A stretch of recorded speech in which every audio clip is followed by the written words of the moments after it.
Welcome everyone. Thank you for making the time to attend Get More from Copilot.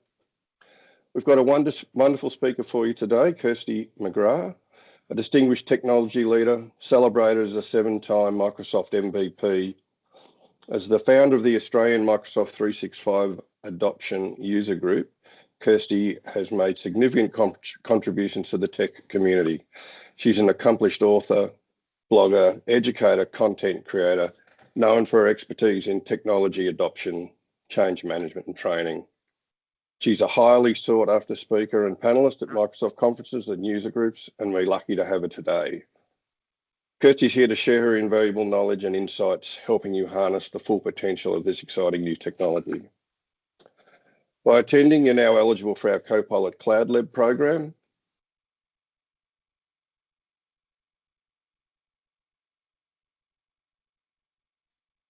Our Cloud Lab program, where you'll be able to further your exploration of Copilot with live instructors to assist with prompt development. Ashley will be in contact with you after the presentation to discuss access to the program. However, for now, it's over to Kirsty. Kirsty. So good, Thank you. Welcome everyone. Pleased to have you come and join us for this particular session on a Microsoft Copilot. Just to get ourselves started, at any point you can actually chat and ask questions. So feel free to go to chat if there is anything in particular you would like to ask the team. And also there's Q&A. You can also ask an anonymous question if you like. However, if you want a particular response, a lot of the questions in terms of the team moderating and helping and supporting might be that they need to get back to you after the session if it's a bit more of a complex conversation. So just to help you out, if you need to, please feel free to turn on closed captions for accessibility. Maybe English is not your first language. It's under the ellipsis button, language and speech, and show live captions. We are going to be going through really kind of, well, what is it? How do you do it in terms of better prompting? I'm going to do a bit of master prompting with you. It's about half in kind of getting you started and really understanding, because half the battle with the type of prompts we do is knowing how to do it. Then I'm going to do a demo for the other half of some of the features and functionalities across the different applications and where you can find further information. Whether we like it or not, Gen AI is here.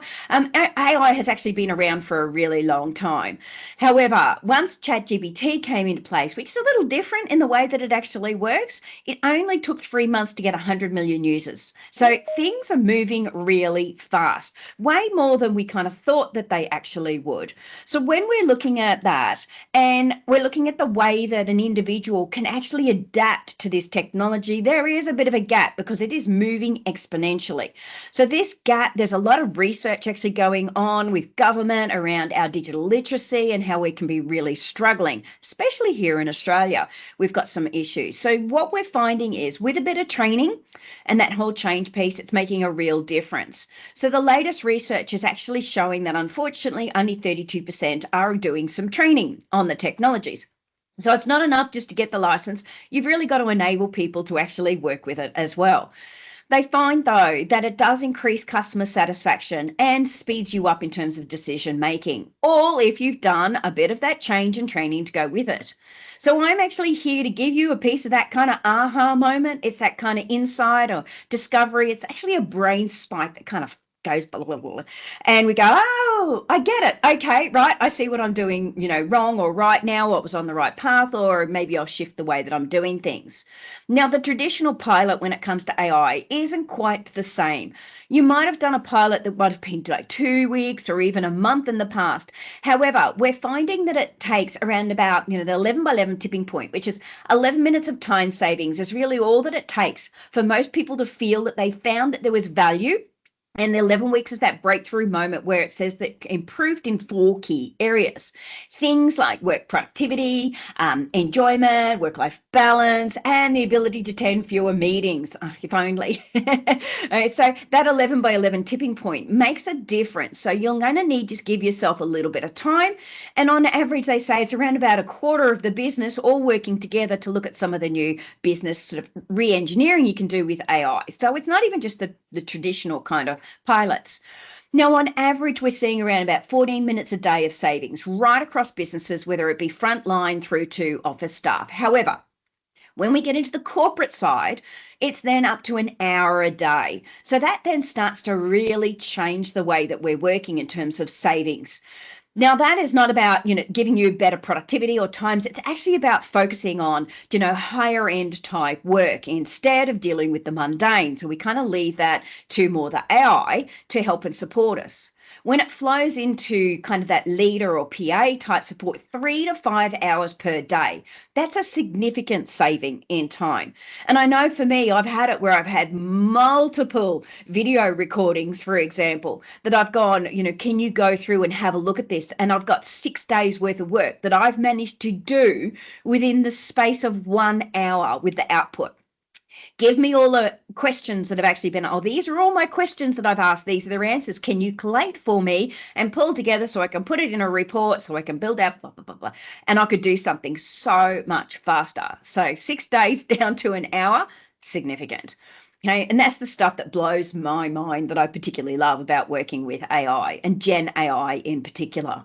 So for small businesses, even on the lowest end in terms of the return on the investment at 132% is still significant. But I mean, all these white papers, they're all, great in terms of the return on the investment. But what I focus on is the people side of it, because I'm an adoption consultant. So end to end, bringing people on the journey, change, comms, training. And as a specialist in this space, if I see it's a 6% increase in revenue, 20% reduction in operating costs, and accelerating new hire, what I think is more along the lines of the people side. They're actually happier. You've got a better running business. You're more competitive. You've got them up and running quickly. It feels efficient. They've got the latest tools in terms of technology, and people stay because the churn of employees is phenomenally expensive to business. And it's not talking about that here, but I know what happens on the flip side of this. So we start to think about, in terms of, I like my people. I want to keep my people. It costs me to train my people. So when I look at 365 and where you're going to find the technology right across the ecosystem, unlike the likes of ChatGPT, where you're putting information, it sits outside of your business, which is not what we want to do. Copilot is actually then embedded inside the business if you've actually got a license, and it's covered by enterprise data protection. So, I've got all these little Copilot icons, and they're kind of all over the place. This is the overarching. I've got Copilot. So it then gets embedded in across the ecosystem. So when you get a license, it's not just about that one place, which is chat, which everyone has got, because as long as you've got a license, you've got chat. When you get the license on top, it then starts to embed across all these applications. And things change fairly quickly too. So as quick as I say it's in one application, you probably find it's going to be in another.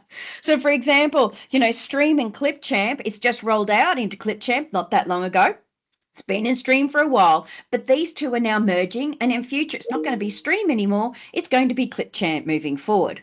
So they're the sorts of things that we then take into consideration when we're actually working in this environment. Now, when you get a license, that, it's not free ultimately, because you need a license to get Copilot Chat. But a lot of people say, well, the free version, Copilot Chat, gives me what I need. I said, but what it doesn't do is it doesn't embed down in your applications for you to be able to work inside Word or Excel or PowerPoint or Outlook. You've got the chat component, but it's not encompassing your work and looking at your data. So what happens is, in this ecosystem, and this is a really, really light on version of kind of what's going on AI, like a really light version, okay?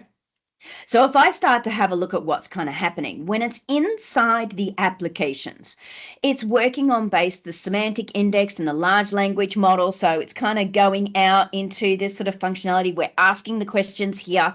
When you get the license, what it does is it actually embeds down in our Microsoft Graph, looking at all our content so that I can then ask questions of, tell me what I've got going on recently in my email. When's my next availability in terms of my calendar? To help me with the transcript and the questions and the actions from this transcript from my meetings, for example. All of these things come into play because now it's embedded in my environment. But like all things, the data that it pulls from, if it's not so pretty, it'll just come out looking pretty, not so pretty. Okay, so we have to think about where your information is residing, because if you still got them on old shared drives, you might want to think about migrating over into SharePoint so that you can actually pull on it. And not only that, but what do those repositories look like? Because if you're asking questions and you've got information that's 20 years old, you'll have to be very specific in your prompt as to what you want it to do, or look at your information and the architecture. Do you actually have really confidential information? And there's certain things it shouldn't pull, so you can actually make it that it doesn't look at it. So like all things, it's all about what it draws from as to what it gets in terms of pulling out. And that also means, what does the prompt look like? Because if you don't put a particularly great prompt in, you're not going to get a particularly great result either. So the art of the prompt, let's look at it. We've been caught very much in this search mindset. We've been doing it for a really long time. We put in a couple of commands, whether it be Google or using Bing or using whatever that looks like in terms of your command in your browsers. And we've been doing this for a while. Even a search when we're looking for documents, more often than not, we're putting in 2, 3, maybe max kind of 5 or 6 words if we're lucky. We're not even doing Boolean operators like and, or, not in capitals to limit it down or extend it out or eliminate kind of thing. So we're not even doing that. So if I had said to you, how do you like your coffee? And you were putting this in, tell me about lattes kind of thing. And it might give you the history of the latte with a million results on a browser. But if I was, going up to in a coffee shop and I walked up to them and I said, they went, what would you like? And you go, a latte. And then you turn away and you've got that search engine command mindset. They'll go, okay. So if you typed into chat for me, how do you like your latte? More often than not, in a conversation that I would then be having with the barista or whoever it is I'm talking to, they would then usually start with the very next command piece. I want a latte, and they'll go, okay, great. How large do you want? Is usually the next question. So now you're going back and forward in a conversation. So we need to flip it and think about the conversations that we can actually have, because there's no real bad prompt as such. It's just that we haven't often gone far enough. So in that prompting, sometimes the better you do in your prompt at the beginning, the better the output, because you're giving it direction. So if I walked up and I said, can I have a large latte with 1 sugar and, soy milk or something like that, they go, yeah, sure. And they'll start to put it all in. I'm giving more direction, and do you want it to stay or to go? More often than not, you might give one big command, or they'll ask you the questions to tease it out. Just like those take your own adventure journey books. Like, I'm old and I'm a mama. I'm old enough to actually remember reading these. I could finish my journey in just 2 in terms of choosing something different, or I could go on for a while and do 30 different pages. Okay. So we do have that kind of, limitation around, how many times we can actually do this. We have to be able to think about going back and forward in our conversation. And we need to treat it a little bit like it's that intern in your office. You wouldn't walk up to it and just say, can you create me the memo for tomorrow, and walk away. You'd start to give them some good direction. You'd go and have a look at last week's.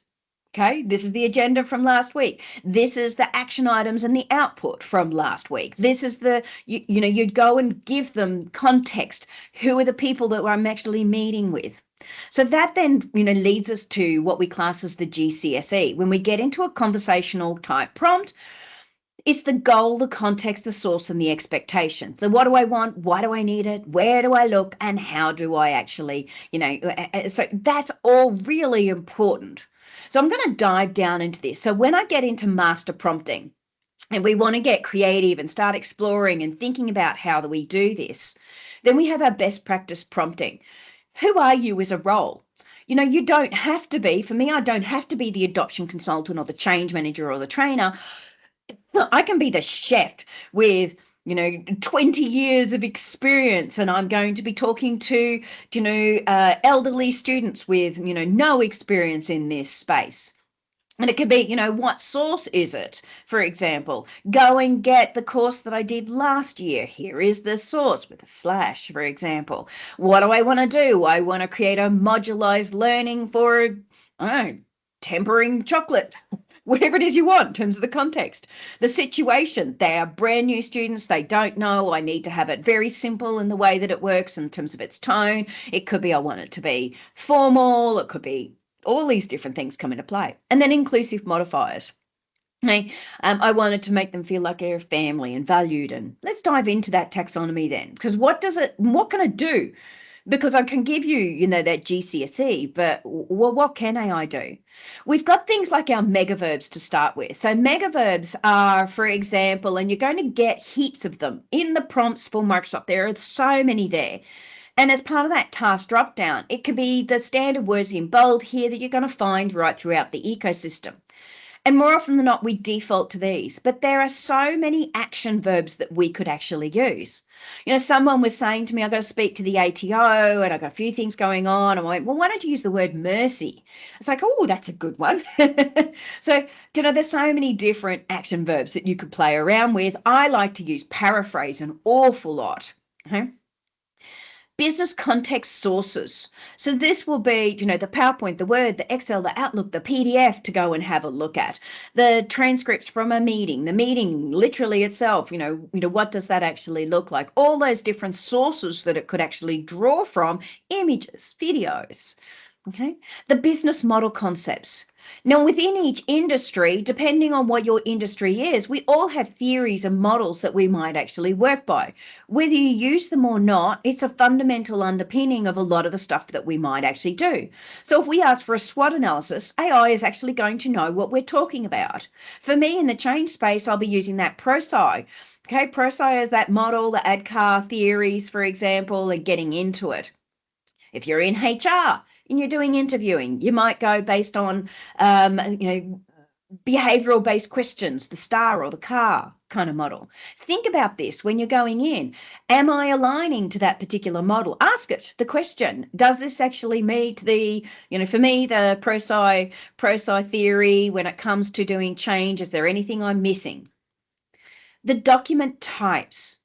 Now, there are plenty that we often will actually work with all of the time. I want to create a contract, or I want to do a resume, or I'm doing FAQs, for example. Frankly, if it's there when you go file new, if you're in Word or PowerPoint, or, for example, file new, and there's all those templates, financial modeling type template, or whatever that happens to be, you could actually ask for that as an output in terms of the document types. Then we get into things like the different types of output formats. And the output formats make a real difference when we're, working in here, because the output formats could actually be something like, a template, for example. I have a template, go and look at it, or in Word, maybe you open up in PowerPoint, you open up the template first. But then you'll also have things like, I want this in a list or a bullet point or a table. I want you to create the image. I want it to be coding. I want it to be, markdown type formatting when it comes to the ways that I want it to build out in Excel, make the first column bold, or the output formats. There's plenty of them. Then we get into the tones and the styles. And underneath our tones and styles, we're, thinking about things like, for example, Microsoft give you formal and informal, neutral, poem, do it as a poem. We've got casual. There are stock standard ones, but there are so many tones and combinations of tones that you might actually use. So, for example, I will regularly use, give me something that's enthusiastic and inspirational, because, generally I'm like this all the time. I'm pretty upbeat and tomorrow's a new day, and people go, do you ever kind of have downtime? So when I sleep, so that's kind of me in the way that I work. But there are so many different tones and combinations that you could actually use. And then there are inclusive modifiers. And this gets into things like connection and openness and balance. If I was the director and the director of your company, for example, I might actually say for my employees, I want it to be in a genuine type tone. I want them to feel that I'm being inclusive and they're valued, and that I give them a sense of community, for example. And me being an MVP, for me, it's all about community and involvement and bringing people together. And I want it to be based on, they trust that they've got it from a trusting type voice for me. So I use a lot of these inclusive modifiers. Now, some of the other core components are things like, let me come back to my taxonomy. Those we talked about people and, usernames. You can go find me everything that I've got based on Andre, can do the slash and give me everything in regards to Andre conversation, for example, people in those usernames. The roles and the personas. As I said, you can be anyone that you want to be. Experience and age makes a difference because it can actually have some AI bias. It might assume that you've got the knowledge where you might need to go, I'm brand new student, I have no idea. So it will give you more explanation. Times and time ranges. It's the last hour, day, week, month, year. You can ask, I'm doing my KPIs. Give me, my SWOT analysis on me, basing on these OKRs from the last year and what I did last year. The languages. Microsoft have got 26 known languages that they actually work with around Copilot.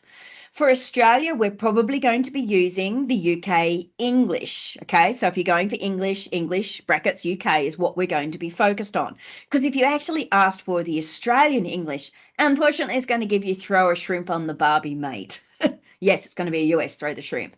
Okay, so we need to take that into consideration when we're talking to AI. So if it is giving it to you and you've got S's or Z's instead of S's, or it's dropping off the U for color, for example, that's the things that you're going to potentially have a look at. Then we get into scriptings and language. So it is in JSON, is it Python, is it, scripting languages. The redact and dedact is personally identifiable information. So we need to sometimes be careful as to what we might be putting out there. And if you are using, for whatever reason, another AI, you might ask it to actually go through and double check and remove it before you go and put it on, because you will be putting your IP out there in the industry if you put it into other AIs. It is not covered by enterprise data protection. So you might work your way through. Demonstration data I do all the time. And in demonstration data, it could be build me an Excel document with 1,000 lines based on these particular columns as a demonstration piece. Or maybe you want to pre-build a demo type budget to give you a bit of an idea of how to do things, for example. So give me a sample. So that's what I will ask all the time. I say, can you give me examples of what or how I could actually do this? That demonstration data comes into play. Now, more often than not, when it comes to some of those outputs or the questions that we ask, we often don't know that particular industry. And this is where some of our challenges in our knowledge gaps come into play. So ask Copilot, for example, kind of well, what are the type of outputs we're asking for all these great images, but more often than not, we might not know the different types of graphic design styles because it's not our space. And more often than not, I'd go to a graphic artist to kind of help me out. If I was asking for something like claymation, that's like Wallace and Gromit, for example, doing stop motion in its video design. If you're not sure, ask it. It will help you. And our frustration usually comes from we don't quite know how to do the prompt. So when we get into our prompting and understanding the prompting, I could just start from a really basic prompt. And I wouldn't say it's necessarily ever a bad prompt. You might go, well, that was a dreadful result. Well, sure, because it always comes down to what was the prompt you put in the first place. So if all I asked for was, can you give me some interview questions? It's actually probably going to give you a very generic response. So instead, you might then start having a conversation with it and extend it out. It will give you some suggestions in its AI that you can just click on. But if I was writing instead, I start from scratch. A good prompt was, in this instance, I'm a, HR manager, for example. I've got an upcoming candidate interview for a new role in IT, and I want to create a list of questions. So now I'm giving it some goal and context on the GCSE. A better one would actually be, well, who are you? Because on the first one, we don't have who you are. It would be very different if you were the IT manager compared to being the HR manager. HR manager asks different types of questions. We've got the same thing again, candidate interview, the role, in what area. But now I want appropriate questions to ask the candidate. So it's not just a list of questions, it's a list of questions for the candidate. And also that I want to be prepared for that interview. So it's going to give you suggestions as well on how to actually be prepared for that type of a candidate, that type of role, if you're a HR manager and it's not actually your space that you live and breathe in. A much better one, so we get into the best, is now you've got the same kind of goal, and when we get in there in terms of that context, the difference is now the source and the expectations. It starts to shift because now I know I've got the candidate's resume. I also know that I've got the position details actually there in terms of the job description. And now I want a comprehensive list of questions. So it might just not give me 5, 6, 10 questions. I now get quite a decent list of questions. But I want comprehensive questions that based on the determinant and the candidate's fit for the position. So it's going to start looking at the gaps. This is what we wanted. This is their resume. What are the gaps in their resume? Give me the best questions. Now, if I even want to take this to even more advanced, if I'm getting into the excellent on the flip side of this, maybe I'm asking it based on the STAR theory. STAR theory is behavioral-based questions, for example. So I start to then shift because I'm going a little bit more into the more extensive side of things. You might even say, after this and go a little bit further and compare this resume as well to the other candidates' resumes in terms of strengths and weaknesses as a SWOT. You could go that far. You want to go into you could make some fairly decent big prompts to be able to get that result. So in terms of some of that prompting best practice, one, we want to keep it simple and conversational wherever possible. So having that friendly tone to help it to understand your intent clearly, a bit like having that coffee that we just talked about, asking or chatting over a coffee, are the things that we then want to take into consideration. Specific and actionable. Clarity is always key. We don't want to have vague requests. We want to have very specific tasks with very specific also outcomes of what you want it to do. It will lead to very broad, which we've just gone through. Know when to avoid creating a prompt, because if it's really overcomplicated, we want to try and start breaking it down if we need to.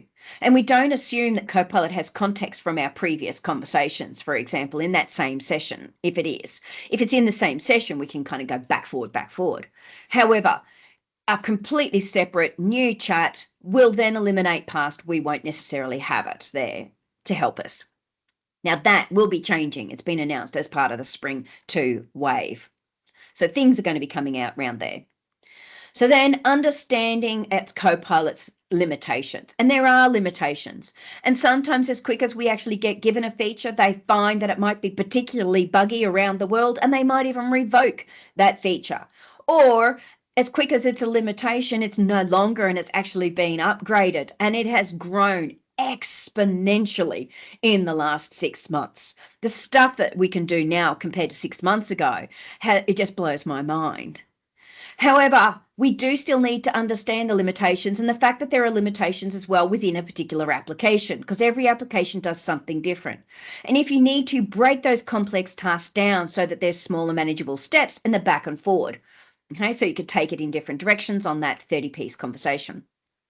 We often optimize for repetition to make it a little bit easier and to get the most out of it. Something that I can do all day, every day, or even once a day to give me big savings is better than something I only use maybe once a year as well. And you can get some random responses in terms of what it will actually pull. It sometimes can be based on the prompt that you've put in, and you might need to be more specific, okay? Plus, it's pulling on different information all the time. So a response for you will be very different from a response for someone else. Try and be polite, basic etiquette. When you're actually putting in etiquette in a response and the please and the thank yous and things like that, it mirrors your professionalism back to you. Go be curious, explore, experiment different structures and approaches and theories. And, it can be out there and it can really fuel your creativity. What I particularly like is it helps me to understand the gaps in my knowledge. I was like, oh, I didn't think of that. I like that. I like it. So I'm learning so much by having AI. Test and iterate, refine, tune it. Because one of the mistakes is we give up after a single prompt. It's dynamic and interactive, so you can work together with it. That initial prompt is just the beginning. So test, observe the approach, fine tune it over time, learn, think AI first wherever you can. And not only that, but Copilot is not autopilot. It actually works alongside you. So the person needs to be in charge. You need to review. You need to check the facts. You need to modify. You need to look maybe at some of the sources that it has in terms of flowing through. And ultimately go and have some fun, because it is fun. Some of the things that I've done, it's like, can you give me some, creative names that I could actually use for all my breakout groups on this particular topic? And it goes, sure. It's like, oh, I like some of those. And it kind of sparks the creativity. Now, recently I was over at Microsoft. I go over there, once a year. We have our MVP get-togethers with me being awarded specialist. We all come together with the product managers. So these are the women in Microsoft 365. We're all getting together and at the conference to be able to, talk about all the different things to help you. Now, a prompt that I actually did when I came back. So this is actually me with the head of AI and cloud and having a bit of fun with him. I said, bow down, peasant, you're very tall. So anyway, when I got back, I kind of went, okay, what's the prompt that I could actually put in to help me get the most out of my mailbox and try and work out what I've actually missed? So instead of keeping it really simple in terms of the most important actions, I only want these days, because I had gone away. I'd been to New Zealand. I'd be back for 2 nights. I was off to Seattle, and I was back for 5 nights, and then I was off to Queensland, and then after 6 nights, and then I was there for a week and a half. I was doing a lot of traveling. And I only needed this much in terms of going back. So it's the last 6 days. I want to have a look right across my ecosystem of things that I've actually done, exclude any actions that have got older, list urgent first. I could have even gone eliminate anything that's newsletters, or I could go even further if I wanted to. And then I wanted it returned in a table as that output type format. Now, I love things in tables. If you haven't done them in tables, go put things into tables. It's fabulous in terms of giving you some structure. And I wanted it based on these columns. So now it will then go through and we'll list it out and put it into tables. I put things into tables all the time from so many different pieces of data. So these are sorts of prompts that you could go in, that essential kind of ingredients. Now, which Copilot do you have? If you're going through Bing, there is the free based on your, personal kind of email type, side of things. And it will be this peachy kind of a color. And you can actually utilize that and even get into deep think. So there's the deep thinking, deep thinker time process there as well. If there is no Copilot license and you do have a Microsoft 365 license, you'll get this look and feel. So it won't be embedded in your work side of things. It's looking at the web, not your work. If you do have a license, it starts to shift in terms of its functionality. And now what I have is up the top, I get this work or web, and I can choose one or the other. Web, of course, going out to the wider world, I'm going to have very different prompts than if I've got my work. So when I get in here and I start to then have a look at it, there are a lot more prompts. Microsoft give you a ton of prompts to be able to work with. It will give you a little pop-up in terms of the prompts. You can even save your prompts. If you want to, you can see all of the different prompts, and it will go online to the prompt gallery. And from here, at any point, you can hover over a prompt, you can share them with your team, and you can save them into your own prompts when you do a hover over it. So what does that actually look like? Let's go have a bit of a play around. So I'm going to start bringing up now. If I'm wanting to do a prompt and I'm doing it through my online environment. Now, you might still potentially have the older version of this. This is the latest version of your Copilot environment when it comes to Copilot Chat. Now, Copilot Chat can be found through the browser at m365.cloud.microsoft. I can also find it over in Microsoft Teams. It is on the ribbon over on the left-hand side. And if I also come over into my mailbox, I can then go and see it in Outlook as well. And it will give me the same kind of functionality. And it will be that, older kind of a version in the apps compared to online. So I can see it right across the ecosystem. No matter where I'm asking from, I can get in and I can then start to have a look. As I've said, here is the different prompts. These are the tried, true and tested prompts that you can play around with. And when I click on the prompt gallery, that's when it then takes me online. And I can start to filter based on applications, because at the moment, the prompt gallery that pops up when I open it is just based on chat. If I'm in Word, it's going to filter to just the Word ones. I can see all my mega verbs. You can look at it based on a particular industry or your department, and or dive down into the different agents that are actually available for you as well to be able to do certain commands. So I particularly like the gallery because it gives me some great creative suggestions that I can actually start with. So for example, here I'm on my work side, or if I go to my web. So web is looking at outside. So that's the work side. If it's web, it's quite different in terms of the type of prompts that you're going to get. So this is when I might be doing something that's particularly creative and I want the wider world to help me out. So, for example, it could be if I was just had even the free kind of version inside my license and chat, I could even go, this is some data that I've got. Can you just create for me a bar chart from the following information? And I go, sure, I can do that. So it will then give my prompt.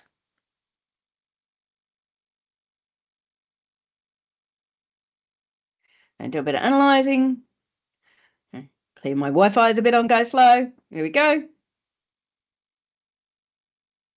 And I've got my chart done. Now you can see here, I've got some quick and easy prompts that I can actually just then, can you help me to break it down? And I have that conversation piece, or I could type in what I want it to do. All I did was create me a bar chart. I didn't say what to do in regards to the bar chart. It was just that very, basic getting started prompt. And this is when I could then dive down and go a bit further. At the end of this, if I wanted to, I could come in and start working on it. Now, if I wanted to dive down further, I would. If I want to do a new prompt, because I don't want to keep going on this one, I'm going to come up to the top and start a new prompt. You can see that it's covered by enterprise data protection, so I'm safe.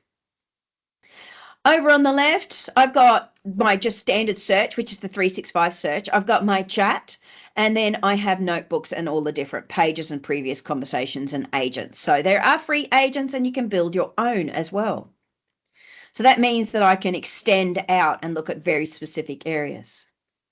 So when I come in here, say I'm not sure and I am employing someone and I want it to be an office manager, a small business. I can't afford to pay what everyone else is paying at the moment, but I want to build out a job description to try and hire someone. I need a bit of a strategy. Can you ask me these questions one at a time to actually create a job description? Ask it. Tell it. Things like, can you give me step-by-step instructions? Or help me out to create. Sure, I can do that. First question, are they going to do this, or this? And I go, they are going to oversee administrative tasks. They are going to, and it'll work its way through in terms of its questions. Are they going to do bookkeeping on financial recording? Are they going to, I could type things in too, by the way. Do they have to have, background in HR or finance? I go, now let's go into, they can have flexible working hours. I'm going to offer that because I can't afford to, pay as much, but I'm going to say these are the things, offer training opportunities. I'm going to cut it off there and go, that's all for now. Otherwise I could be here for a while, back and forth. We could go on this, remember, 30, back forward, back forward, back forward. So here we go. I've now got it. I could have even said, do the / go based on a previous role and I want to update it, for example. You'll see here, create a PDF if I wanted to, or I could go, I want to edit this in Pages. I could have copied it to Word. I could share it with someone else. But I'm going to go edit over in Pages. So this is based on Loop technology. So Microsoft Loop, if you're not familiar, it might be time to get trained. So in terms of the Loop, here I can work my way through. I can edit, add in pieces. I can extend on it to insert. I could now go work on it in Word and transfer it over as a Word document. And I could even got the share button if I wanted to share it with someone else to come and edit and work on this before I turn it into a Word document. Instead of sharing the Word document, I could actually share the Excel, the Loop component in terms of my Loop page to have a play around with. So that's great because I will regularly do that. So extending out. So you have certain components. If it is very Excel looking in format, it will offer it to put it into Excel instead. So it depends on, what it is that you've actually got. So that's the prompting in the web. Now it's a little different, my prompts, in terms of getting ready for, work side things. For example, if I didn't want to have my information out there, for example, I might, can you help me create a professional Word bio that I'm conducting? I've got a webinar coming up. I don't want to put my bio out there, although everyone's got it in the world. So I might go, I also want to include what? Do I, have a particular document? What's that functionality? Or where do I want to have it created? So I could just go using the information I have in emails, chat, meetings, and documents. I could even tell it, what do I want it to do? Go find me information in regards to me, because it's looking internally. So it's now going out there and creating a bio. I could do it based on a particular document. Okay.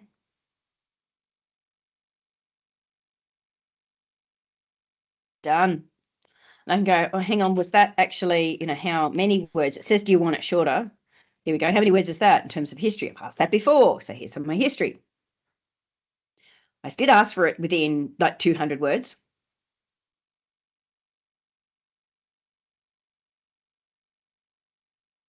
And it was 164. Okay. Do you want it to go a little bit more? Expand it. And it will then go expand. I could say, can you also include recent webinars that I've actually run, or work that I've done, or promptathons for Microsoft that I do, or speaking engagements, or my YouTube channel. And I can start to extend it out and ask it and go back and forward again and again if I wish to. It could also even be things like, for example, if I go into the work side of things, I go new chat. It could be, what have I got?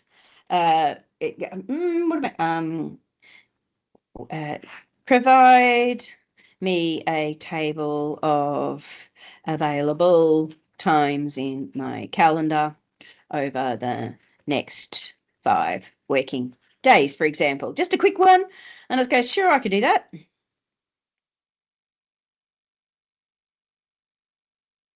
So I do this because people are always asking me, when are you free? And I go, here you go. Here's my free. Okay. So that's this is what I've got in terms of timing, and I would just copy and paste that over. And I don't then have to worry about information. I can just slot it in. There's you're quite unlimited in certain things that you can do. Let's go over into some of the different applications. I have here a strategy report. It will generally come in and give you a bit of a summary to start with at the top if you wanted to. I could go open this in chat. That's it, getting started. I've got my Copilot icon inside my document as well as up here on the ribbon. Now, if I ask questions up here on the ribbon, for example, and it will then provide it to me over on the right. If I ask it over here, it will put it in line in the document. So the summarize of the document, or can I extract text, or summarize, or provide me an executive summary, for example. Is it going to the web?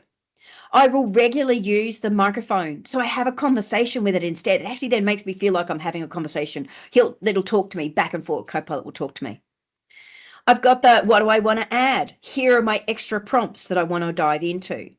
Could be an image, or ask an agent, or attach a particular file, like this is the template I want you to look at and do it based on this particular style and look and feel and headings, and use the template. If I'm doing it in line here, what do I want to write? So for example, this one might be something like I want to create an executive summary. For example, short introductory paragraph, formal, respectful, but I also need it to be welcoming and positive, and invite them to read the report. So sure, I can do that. And if I like it, I can keep it. I could extend it out and make it more formal or less formal or casual. I could regenerate it, going, can you give me another idea of what I could do? If you don't like it, delete it. So if I go, sure, keep this, I like it, I'd have a bit of a read, come down to the bottom, and then I might go create a formal closing paragraph, because this is got all kind of family type stuff in it, and go a unity, family shows that we care. Now this will be very effusive because I've got all these inclusive modifiers going on. So you can start to see mutual respect, care for together, we're going to build our success, creating an enduring legacy. If it's too much, you wouldn't have to keep it. And I can extend, or I could fix it. I could come back and change it. A lot of the times I'll even work through my document and go, hang on, I don't want this actually in a table. I would like to visualize this as I don't want any bullet points. I want to visualize it instead as a table. And it's like, do I like that instead? And it's like, yes, I do. And I can then go, I want to replace, keep it, or replace what I've got there. So it will drop off the previous paragraphs. Otherwise, it will include the whole table in there. There are so many things. Now, if I asked for the same thing and I'm in another Word document, and if I ask for a very effusive type things, here in something that's a financial type report, it's going to give you a very different response. It's not going to give you anything effusive at the end because it's very concise in looking at the content. So if I said that same type of closing paragraph with all of the family type stuff, and it knows that it's a financial report, it kind of goes through and it's still doing a bit too effusive, and you kind of go, that's not going to work. And it will be, remove all the family, family type tone, for example. And I would then go change all of this out because I want it to be more financial. So think about the words that you're actually looking at when you put it in. You need to think about that tone. Now, I will regularly get things like transcripts, from the Microsoft Mechanics. I'll get a transcript, or they've got Ask Me Anything type sessions, for example. So I will then, do a download of the transcript and say, can you create me some FAQs based on that transcript so I can drop it into my SharePoint for my end users? So many things that I could actually do. So from there, say I'm over in PowerPoint. Now I've got that document that I've just created. Same thing again, I could come over to the right. Now, if I ask it to, create a presentation based on a document over here, it could be, come on, come up, create a presentation from a file. The moment you do the slash, so wherever you happen to be, whether it be work, whether it be Word or PowerPoint or Excel, the moment you do the slash, it will go, okay, what are based on, all the different things I'm doing, people. So I'll go, these are the different people, different files, different meetings, different emails. I can then work my way through in the slash. Create a presentation from, it could be talking to, the roles. If I do it over here, it's going to automatically create the presentation and drop it in. But if I do it from the top here, create a presentation from a file, you'll see you've got to add a slide or even ask Copilot to give you a bit of a hand. When I do it this way, and I go based on my corporate strategy, this is the document I just had open that I was working on doing the family type stuff.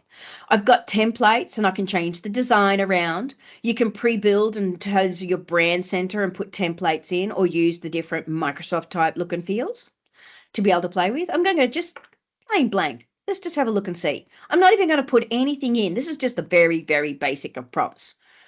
I could extend on it and say I want it to be no more than 10 pages, for example. I could say I want it to have a particular look or feel or design. So it goes, here's all the information. It's a, estimated 14 slide to a max of 40. So you can't go kind of more than 40. So if you've got 85 pages, it's not going to do that in terms of your document. It's looking at the headings of your Word. You have a plus, so you can add in more topics. You could even go and delete if you wanted to. You could say, I want to add in, please, an agenda to the page. Or I could do it after. So if I go generate the slides in here, it will go through. It will start to look at the style. It will start to generate slides and information. It will drop in pictures. Getting ready to go.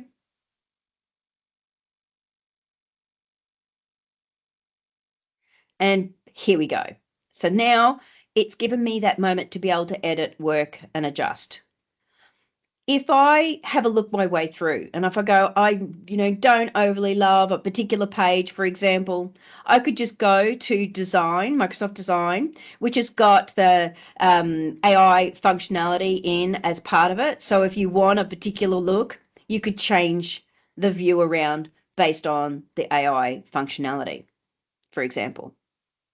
You could also even come back into Copilot, and as part of your presentation, it's putting slide information in. You could even say, can you add in more information for the organization into the slide notes to help me with my talk, for example. I could, and I go, sure, I can do that. And it will work its way through and start to extend on your presentation because you've potentially got a lot of information in your Word document. It will put it in there. It will say it'll take me a little while. Do you want me to help you with something else in the meantime? And now it's starting to extend out a little bit more. And I have more notes flowing through. Okay. So it depends on what it is that you're doing. Playing around, let's go over into now Excel.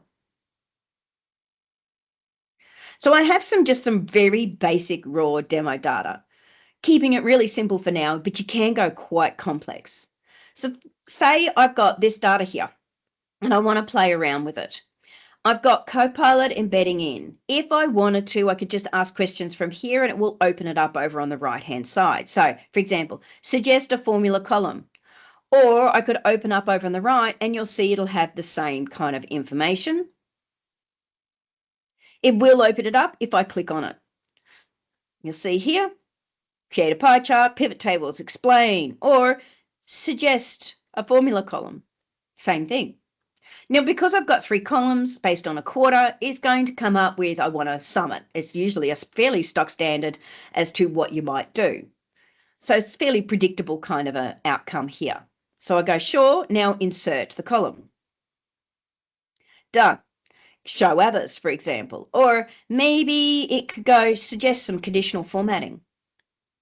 Now, more often than not, if you're doing conditional formatting, so if you're up on your home tab and you go, I want to do conditional formatting, and you can ask it to do anything that you want to. Can you help me out? Can you create this? I have colons or a semicolon or a dash as a delimiter. Can you divide that information out based on the dash that I've got, the dash and the comma and the, sure, it'll do that and divide it all out. Okay, because when we're doing it inside Excel, it's quite strict in its structure.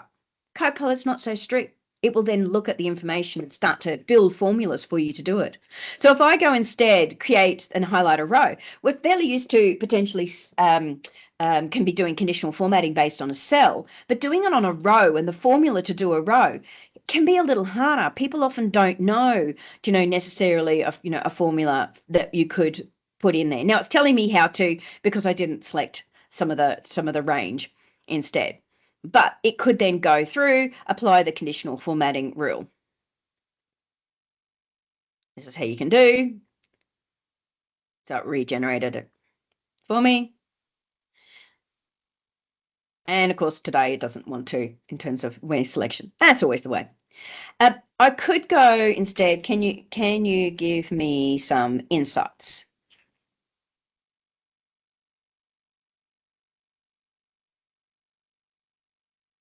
Okay. Working on it.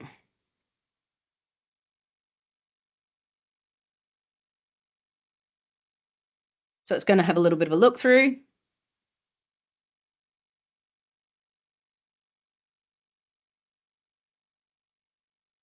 Taking time. I think I've put in a bit too much, too fast. I think my connection's a little slow today. Let me try that again. Can you give me some insights? Probably still thinking on the last one. So in terms of the insights, it will then start to, build out a little bit of a table and functionality based on what it sees in its sales here. So from there, I can even go, can you put all of those insights onto a grid? Okay. I'm going to go over to my other document. It is a bit slow today. Actually, I might just stop that here. Stop generating. Going to come over to this document. So on this particular document, what I'm going to do instead is I'm going to ask it to give me some deeper analytics.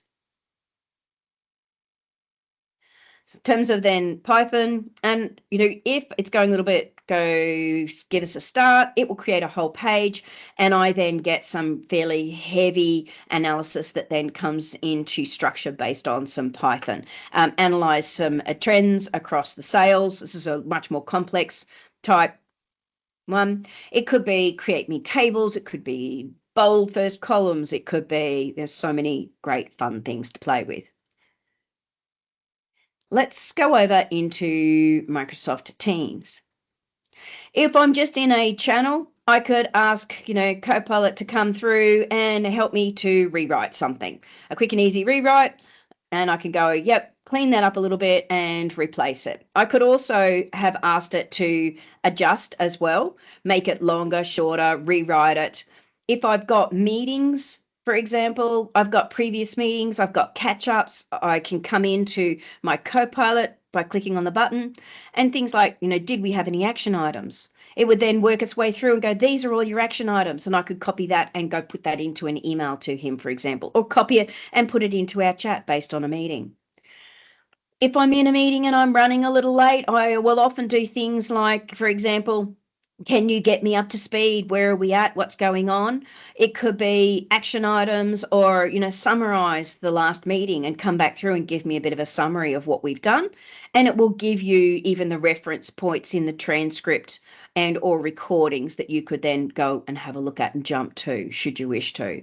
So that's kind of getting in. So at any point, sometimes I'll even ask, what's the general kind of feel of this particular training session? So I might ask that of Copilot along the way, and help me in terms of summarizing that particular recording, for example. More often than not, when I'm doing a meeting, there's certain components that I would work my way through. In Outlook, so if I came over to Outlook and I've got a recent email, for example, whether I'm playing around here or as part of my main box, in my main box, if I come to just my main box here, I've got my Copilot and I can do Copilot chat. And from this one, I would then start to then go, help me to schedule, catch up, ask. If I'm looking at some of the prompts that I can do, take action has come into play, moving information, help me to set my out of office, or create a rule that whenever I get an email from Andre, can you make it bold and red and create rules? I can do action items now as part of my chat inside Outlook New. You've got limited Copilot functionality if you're still using Outlook Classic, but Outlook New will give you a whole heap more information to be able to play. So help me find all of my attachments or any attachments from Intellect, for example. So I could work my way through that in terms of some of that action items. If I'm in an email and I'm actually creating, let me bring up the email I just had open. So say I've got an email and I want to reply. Number one, I've got, can you give me a bit of a summary? Is up the top. Let me maximize that. So give me a summary. Here's a summary of what's actually going on and when we're doing it. That's great. I could copy it and include it as part of my reply. Or when I go and do a reply to that particular email, I can use Copilot either through here or up the top, got drafting. So either or, it will bring it here. I can go, thanks for the slides, real review, Zooms, fine, no, short questions, give an update, announcements, create, customize then. So I could start to go, can we just go I just want to say thank you for the slides. Just pick and choose a really quick one. Thank you for sending it over. I appreciate your effort, the work that's gone in. From here, make it shorter, make it longer, change the tone. So I can go, I want it to be casual. And I want it to be a little bit longer, maybe. It looked fantastic. You put a lot of thought. Okay. And I can then just go discard it or go back to Copilot and play around with it. So I go, yep, keep it. I like it. I might get rid of my signature block, for example. Now I can customize this in some of the back end options as to the way that it puts it in. So it's like keep it or replace it. You can pick and choose. So I've now got more information because I chose to, keep it instead of replace it. So I'll just get rid of that. From here, if I have a look at my coaching, it will then go through and tell me, is that actually the tone and the sentiment and all that functionality. So tone, my reader sentiment, my clarity. If there are things in here that you like, you can go, yes, I then want to actually utilize that as part of it. And I can go apply all of those suggestions. So it will adjust it out. And done. So fixing that up. I could also come into my email. So say I choose that particular email again and I do a reply. I can go schedule with Copilot and it does a quick agenda scheduling and it will include the email as part of the attachment, give me a bit of an agenda and summarize the conversation so far that I could then go and insert in.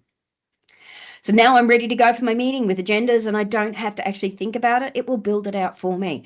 It's a massive time saver for me, even just doing something like that from my mailbox.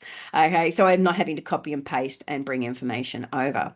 So that gives you a little bit of an idea of some of that functionality when we're getting in. You can find lots more information in regards to how to roll out and deal with Copilot on the Microsoft adoption site. We will be sending out these guides in terms of the GCSE and good prompting.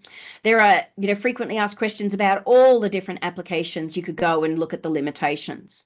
Microsoft have a fabulous scenario library for all the industries and roles for you to dive in and have a look at.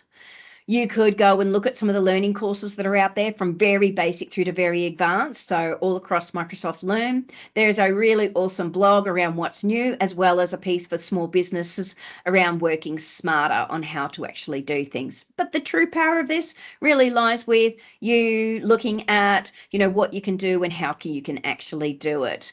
My motto, no user left behind. The information is all in here. So at any point, if you want to reach out, feel free and I will make sure I work with Intellect as a partner. My wheel is available. I have an adoption library. And if before the end of financial year, you want further training, a workshop on what you're doing or how you're doing it, or even a more gamification prompting where you bring your business together to do process re-engineering, I can actually work with you on all of that. So reach out to Intellect. And thank you so much for having me here, and I'll hand over to Andre. Thank you, Kirsty. Wow. If that was a bit too much to take on board, we'll be providing a copy of the webinar recording for you to review later. I see that some questions are in the chat. We'll get answers to those later today or tomorrow to you. Thank you all for joining us today. We hope you found the session insightful and valuable. A special thanks to Kirsty for sharing her knowledge and expertise on Copilot.